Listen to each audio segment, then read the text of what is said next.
Des experts réfléchissent sur la démocratie participative à la faveur de la 20e conférence de l'OIDP ouverte ce mercredi dans la commune de Cocody. Au Brésil, des sénateurs demandent l'inculpation de Jair Bolsonaro pour 10 crimes dans le cadre de la gestion de la Covid-19. Bonsoir, merci de suivre le 19h. La 20e conférence de l'Observatoire international de la démocratie participative OIDP a ouvert ses portes aujourd'hui dans la commune de Cocody.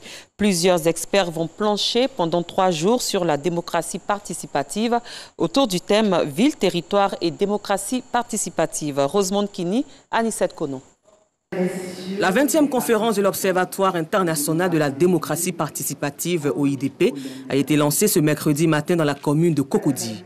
Cocody est la 2e commune du continent qui abrite l'événement. La conférence de l'OIDP s'oriente vers la recherche des principaux leviers de l'accélération du changement pour une démocratie participative. Le réchauffement climatique, la dégradation environnementale, le terrorisme, la faim, la pauvreté et les préjugés liés aux gens sont des signaux alarmants qui nécessitent de nous une prise de conscience collective et beaucoup plus d'action et de solidarité pour que la planète soit sauvée. Ville, territoire et démocratie participative. C'est autour de ce thème que s'articule cette 20e conférence de l'Observatoire international de la démocratie participative. La ville durable est donc une unité urbaine respectant les principes du développement durable et de l'urbanisme écologique. Il convient de mettre en évidence d'abord les difficultés que rencontrent généralement les villes et qui sont les préoccupations quotidiennes des élus locaux. Durant 3 jours, les experts dans le domaine de la participation et les dirigeants politiques venus du monde entier réfléchiront sur 4 axes, notamment le développement économique local, l'environnement et la participation citoyenne, le droit à la ville et l'implémentation de la démocratie participative. Le fait de participer à cette grande conférence nous augure de grands espoirs de voir dans la gestion des collectivités territoriales l'implication des citoyens, l'implication des populations qui sont les véritables bénéficiaires des initiatives prises par les collectivités territoriales, que cela soit au niveau de la région, au niveau de la ville ou du département. Au sorti de ce 20e congrès, on aimerait que toutes les décisions qui seront prises en compte soient vraiment relayées au plus haut. Après la commune de Cocody, c'est la ville de Condom en France qui accueillera la conférence de l'Observatoire international de la démocratie participative édition 2022. L'Observatoire international de la démocratie participative, OIDP, créé en 2001, est un réseau international de plus de 1000 villes, entités, organisations et centres de recherche. Parlons coopération transfrontalière, on s'intéresse plus particulièrement à l'élaboration de la politique nationale de gestion des frontières. Les détails avec Clément Boukou. 121 acteurs frontaliers sont à Korogo à l'appel de la Commission nationale des frontières de la Côte d'Ivoire, CNFCI, pour apporter leur contribution à l'élaboration de la politique nationale de gestion intégrée des frontières de la Côte d'Ivoire.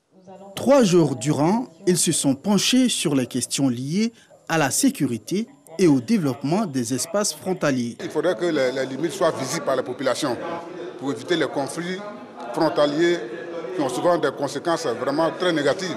Parce que souvent, il y a des morts d'hommes, il y a des destructions massives. Ça fait 8 ans que je suis à la frontière et les problèmes sont nombreux là-bas.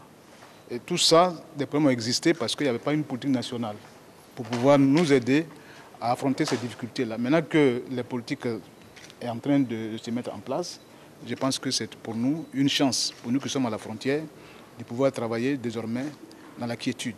Cette rencontre nous a permis vraiment de faire un diagnostic sur la situation du développement au niveau des zones frontalières et nous avons également abordé la question du commerce transfrontalier. La CNFCI, à travers ses ateliers régionaux, sillonne les villes d'Abangourou, Korogo, Man et Abidjan. Juste après l'atelier d'Abidjan, on aura un temps de travail de cabinet d'études, je pourrais dire, qui va durer jusqu'au mois de mars, bien entendu, mais ponctué par des étapes de prévalidation et de validation. Et après cela, nous irons à un atelier national de validation de cette politique-là pour qu'au mois de mai et juin, nous puissions déposer le document sur la table du gouvernement. Le document final permettra à l'État de Côte d'Ivoire d'apporter des solutions durables propres aux zones frontalières et mieux cerner les questions liées à l'extrémisme et au terrorisme. Dans le domaine de l'éducation, une université et un institut partenaire ont tenu une journée portes ouvertes destinée aux étudiants et parents. Une initiative pour mettre en lumière l'administration universitaire. Abdoul Guira, Anissette Kono. Parents, étudiants, tous s'étaient rassemblés ce samedi pour comprendre l'importance de bien s'orienter après le baccalauréat en vue d'avoir une bonne carrière professionnelle. C'était lors de la journée portes ouvertes organisée par des universités et instituts partenaires. Ibrahim Fama Diabaté et Mori Diabaté, respectivement directeur général et président de l'Institut Fama, ont invité les élèves à faire le bon choix après la réussite de leurs examens. Koulibaly Doté, doyen d'université, a lui aussi abondé dans le sens. Le travail, c'est tout ce que nous demandons, le président fondateur l'a dit, il faut que les étudiants se mettent au travail. Seul le travail paie. S'ils travaillent bien, ils auront certainement leur diplôme avec des mentions très bien, très honorables, et puis vont rentrer dans la vie active. Et c'est la fierté du président fondateur, il a déjà dit, de compter dans le monde, dans tout le monde de la Côte d'Ivoire, ces enfants qui se seront dit, nous optons pour telle filière grâce au président fondateur qui nous a donné le conseil. Cette journée portes ouvertes, dénommée Fama Days, était à sa première édition. Objectif, rapprocher les parents et étudiants de l'administration universitaire. L'ONG Friends a un an, un anniversaire célébré ce samedi au cours d'une soirée qui a réuni ses partenaires. Notons que cette organisation œuvre dans les domaines de la santé et de l'éducation. Abdoul Guira, Clément Boko. Ils étaient tous réunis ce soir à la Riviera Palmeraie pour célébrer les 1 an de l'ONG Friends. Une ONG qui s'est donnée pour mission d'aider les jeunes à travers l'entrepreneuriat et de poser des actions de développement dans les domaines de la santé et de l'éducation en Côte d'Ivoire. Une initiative noble selon Arsène Meibo, invité spécial de cette soirée. Lorsque vous avez la grâce d'avoir des bénédictions de Dieu, il faut en donner, il faut partager sans toutefois attendre quelque chose en retour.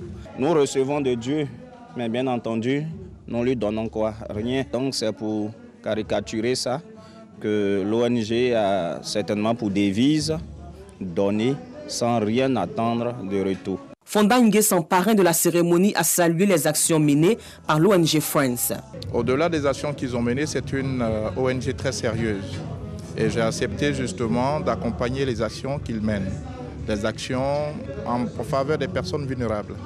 Et je pense que c'est une très bonne initiative. Cette soirée a été l'occasion pour Donatien Seya, président de l'ONG Friends, de se projeter dans l'avenir. Après 1 an, nous voulons aller maintenant chaque 3 mois. Vous savez, j'ai dit à mes collaborateurs que l'ONG Friends appuie l'État. L'État ne peut pas tout faire. Vous savez, l'État ne peut pas tout faire. Donc l'ONG Friends, par ses cotisations, chaque 3 mois, va aller de région en région pour poser une action. L'ONG Friends compte aujourd'hui 500 membres à travers le monde entier. L'organisation a déjà investi plus de 7 millions de francs CFA dans les actions de développement dans plusieurs villes du pays. Dans un autre registre, le Dompowo ou la fête de l'Igname dans le Bonkani va se tenir bientôt. Ce festival a été lancé récemment dans la commune d'Adjamé. Il vise à valoriser la culture du peuple lorrain. C'est reparti avec Anissette Konan-Blessing. Ils étaient rassemblés à la salle de mariage de la mairie d'Adjamé. Ce sont les fils et filles de la région du Boukani pour le lancement de la 6e édition du festival Dompowo, fête de l'Igname en pays lorrain. Cet événement majeur du peuple lorrain se veut un cadre de rassemblement et de valorisation de leur culture. Ce qui est même l'igname en question sera présenté.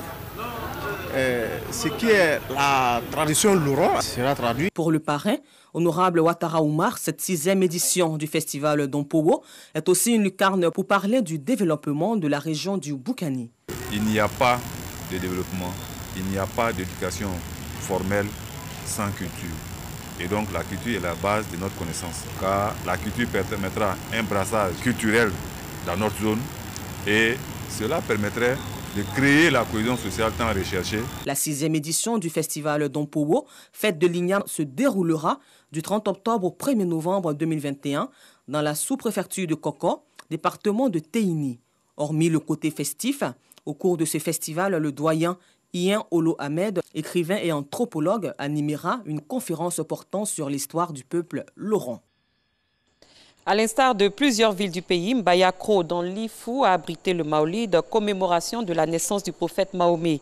À cette occasion, des conseils ont été prodigués et des prières ont été faites pour le développement du département de Mbayakro. Soro Corona. C'est l'esplanade de la grande mosquée de la commune de Mbayakro qui a servi de cadre de célébration du Maolid. Le Maolid rappelle le souvenir de la naissance du prophète de l'islam, Mahomet, qui a marqué une nouvelle expérience pour l'humanité tout entière, avec des enseignements basés sur la tolérance, la paix, le pardon, l'amour du prochain et le partage. Le prophète de l'islam a mené une lutte sans merci de l'affirmation de la dignité humaine. Ce sont ces vertus qui sont enseignées à la communauté musulmane durant cette nuit. L'imam Suleiman Kamagati est revenu sur le combat mené par le prophète pour l'éclosion de l'islam, religion de paix et d'amour. Le guide religieux exhorte ses co-religionnaires à toujours se souvenir des vertus incarnées par Mahomet. Les autorités ont appelé les populations de Mbayakro à cultiver la paix, la cohésion et le vivre ensemble pour le développement de la localité. Nous avons reçu beaucoup d'enseignements de la part de notre prêcheur, parlant vraiment de la vie du prophète, sallallahu alayhi wa sallam. Il y a eu beaucoup de prières, en tout cas à cette nuit de Maouloud pour n'est-ce pas, la cohésion sociale, la paix, la concorde et l'entente en tout cas de tous les fils de Mbayakro. Moussouare Touré, cadre de Mbayakro, a équipé les 5 mosquées de la ville en Nat et en Bouyoua. Les personnes qui participent à la vie de l'islam ont été distinguées au cours de cette nuit de prières et de recueillement. À l'étranger, le parquet rwandais a annoncé ce mercredi avoir fait appel de la condamnation à 25 ans de prison de Paul Rusesabagina, ancien hôtelier dont l'histoire a inspiré le film Hôtel Rwanda et qui est devenu un féroce critique du président Paul Kagame. Connu pour avoir permis le sauvetage de plus d'1 millier de personnes durant le génocide de 1994, Paul Rusesabagina, 67 ans, a été reconnu coupable d'avoir fondé et d'appartenir au Front de Libération Nationale, groupe rebelle accusé d'avoir mené des attaques meurtrières au Rwanda en 2018 et 2019. Malgré l'isolement de leur patrie, le Somaliland, les jeunes diplômés de l'université d'Hargeisa, la capitale, veulent garder l'espoir de développer leur pays et de le voir enfin reconnu sur la scène internationale. Abdul Gira, Anisette Conan Blessing. Dans cette université de Hargeisa, la capitale du Somaliland, plus de 1000 étudiants célèbrent l'obtention de leur diplôme universitaire. Parmi les 4,5 millions d'habitants, la jeunesse représente 3/4 de la population et pour ces jeunes diplômés, l'avenir reste incertain. Nous avons vécu beaucoup de choses. Ce pays a vécu beaucoup de choses. Nous espérons que le chômage va s'améliorer au fil du temps. Le Somaliland a déclaré son indépendance en 1991 et bataille depuis pour obtenir la reconnaissance de la communauté internationale. Victime de la mauvaise réputation des 2 derniers pays d'Afrique à avoir été reconnus, le Soudan du Sud, un pays qui ne se relâche pas de décennies de guerre, et l'Érythrée, considéré comme l'un des pays les plus répressifs au monde. Saïd est le fondateur de l'unique musée du Somaliland. Pendant la guerre, pour l'indépendance, il était au front. Pour lui, le Somaliland remplit tous les critères pour être reconnu. Nous survivons sans reconnaissance, parce que nous savons que nous existons. Nous avons notre propre monnaie, notre petit passeport reconnu par certains pays voisins, nous avons un système d'élection pluraliste, nous avons toutes les caractéristiques d'une nation, nous les avons toutes. Le Somaliland a aussi réussi à rester en paix dans une région où l'insécurité règne. Sans reconnaissance, il ne peut pas accéder à des emprunts internationaux, de l'argent dont le Somaliland a besoin pour faire développer son économie, mais aussi pour assurer sa sécurité. Aujourd'hui, plus de la moitié du budget du gouvernement y est consacré. Tout d'abord, il n'est dans l'intérêt de personne que nous nous effondrions. Il n'est pas dans l'intérêt des Somalilandais ni de la communauté internationale que le processus démocratique que nous avons mis en place s'effondre et que nous nous retrouvions dans un jeu à somme nulle. Il n'est pas dans l'intérêt des Somalilandais ni de la communauté internationale que le chaos s'installe ici.